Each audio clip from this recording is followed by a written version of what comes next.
నమస్తే. ఆంధ్రప్రదేశ్‌లో 2 నియోజకవర్గాల్లో జరిగినటువంటి ఘటనలు ఇప్పుడు వాటిపై తెలుగుదేశం పార్టీతో పాటు కూటమి ముఖ్యంగా భారతీయ జనతా పార్టీ, జనసేన కేంద్ర ఎన్నికల సంఘానికి ఫిర్యాదు చేశాయి. ఉమ్మడి పశ్చిమ గోదావరి జిల్లాలో దెందులూరు నియోజకవర్గం, అలాగే అన్నమయ్య జిల్లాలో ఉన్నటువంటి పీలేరు నియోజకవర్గం. ఈ 2 నియోజకవర్గాల్లో తెలుగుదేశం పార్టీ నాయకులను, కార్యకర్తలను టార్గెట్‌గా చేసుకొని భౌతిక దాడులు జరిగాయి. దీనికి సంబంధించి ఇప్పుడు ఒక రకమైనటువంటి ఆందోళన వ్యక్తం చేస్తున్నారు తెలుగుదేశం పార్టీ. చాలా ముఖ్యమైనటువంటి పరిణామంగా చూడాలి. ఈ యొక్క ప్రజాస్వామ్య వ్యవస్థలో ఎన్నికలు, విజయ అవకాశాలు, గెలుపులు ఇవన్నీ ఓటములు ఇవన్నీ సహజమే. కానీ రాను రాను మన సమాజంలో ఏ రకమైనటువంటి పరిస్థితులకు వెళ్ళిపోయారంటే రాజకీయ నాయకులు ఓటమి భయంతో ఈ రకంగా రెచ్చిపోతున్నారు అనేది బాగా వినిపిస్తుంది. ఘటనలు కూడా చూస్తుంటే అలాగే ఉన్నాయి. వాల్మీకిపురం ఆ యొక్క గ్రామంలో పీలేరు నియోజకవర్గానికి సంబంధించి తెలుగుదేశం పార్టీ ప్రచార రథంపై దాడి. అక్కడ డ్రైవర్ అందులోనే ఉన్నాడు. పెట్రోల్ పోసి ఆ వాహనానికి నిప్పంటించారు. ఎంత దారుణమైనటువంటి ఘటన చూడండి. ఎంత దౌర్భాగ్యమైనటువంటి పరిస్థితుల్లో మన రాజకీయ వ్యవస్థ ఉందనేది అర్థమవుతుంది. ఇలాంటి సందర్భంలో అక్కడ జరిగినటువంటి ఇన్సిడెంట్లో డ్రైవర్ తీవ్ర గాయాలు పాలయ్యాడు. అతను ఇప్పుడు చావు బతుకుల మధ్య ఉన్నాడు. ఆ నియోజకవర్గంలో వైఎస్ఆర్సీపీ తరపున చింతల రామచంద్రారెడ్డి, తెలుగుదేశం పార్టీ తరపున నల్లారి కిషోర్ కుమార్ రెడ్డి ఇద్దరు పోటీలో ఉన్నారు. పీలేరు నియోజకవర్గానికి సంబంధించి తెలుగుదేశం పార్టీ అభ్యర్థిపై ఎక్కువగా హోప్స్ పెట్టుకున్నారంతా. ఆయనే విజయం సాధిస్తారనేది కూడా బాగా వినిపిస్తుంది.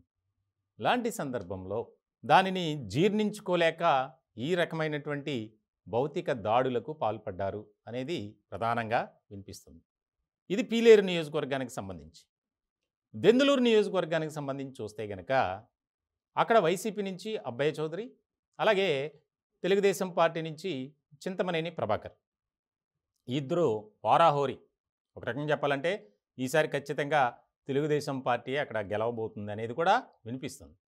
ఇలాంటి సందర్భంలో తాజాగా చింతమనేని ప్రభాకర్ తరపున ప్రచారం చేస్తున్నటువంటి కొంతమంది యువకులు, అలాగే తెలుగుదేశం పార్టీ నాయకులు, కార్యకర్తలపై కొంతమంది వైసీపీ నాయకులు విచక్షణారహితంగా దాడి చేశారు.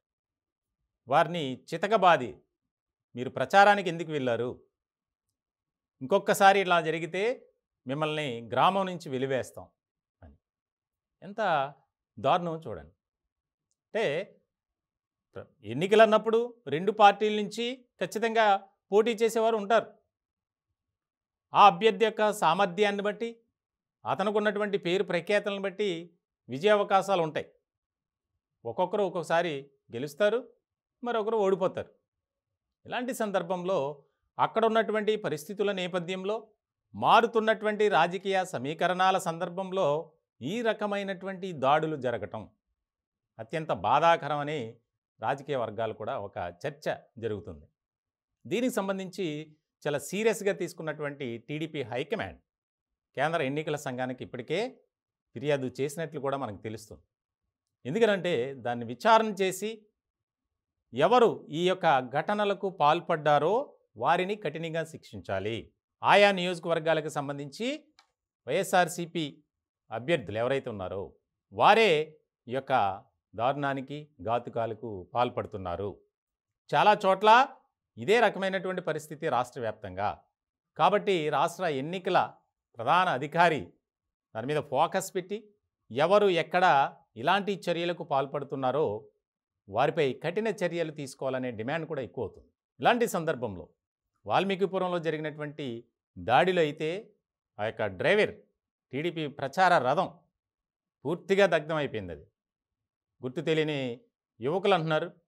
ఇద్దరు వచ్చి వెళ్తున్నటువంటి వాహనాన్ని ఫాలో అయ్యి పెట్రోల్ పోసి నిప్పంటించారు. వీరినైతే దెందులూరులో అయితే చితక్కొట్టారు కర్రలు పట్టుకొని. ఏది దొరికితే దాన్ని పట్టుకొని మీరెందుకు ఆయనతో ప్రచారానికి వెళ్ళారు అని గ్రామంలో. సో ఇలాంటి సందర్భంలో వారు ఏలూరు ప్రభుత్వ ఆసుపత్రిలో చికిత్స పొందుతున్నారు. వాల్మీకిపురం ఘటనలో అతను చావు బతుకుల మధ్య కొట్టుమిట్టాడుతున్నారు. మొత్తానికి ఈ వ్యవహారంపై కేంద్ర ఎన్నికల సంఘం ఏ రకమైనటువంటి చర్యలు తీసుకుంటుందనేది కీలకంగా మారినటువంటి అంశం.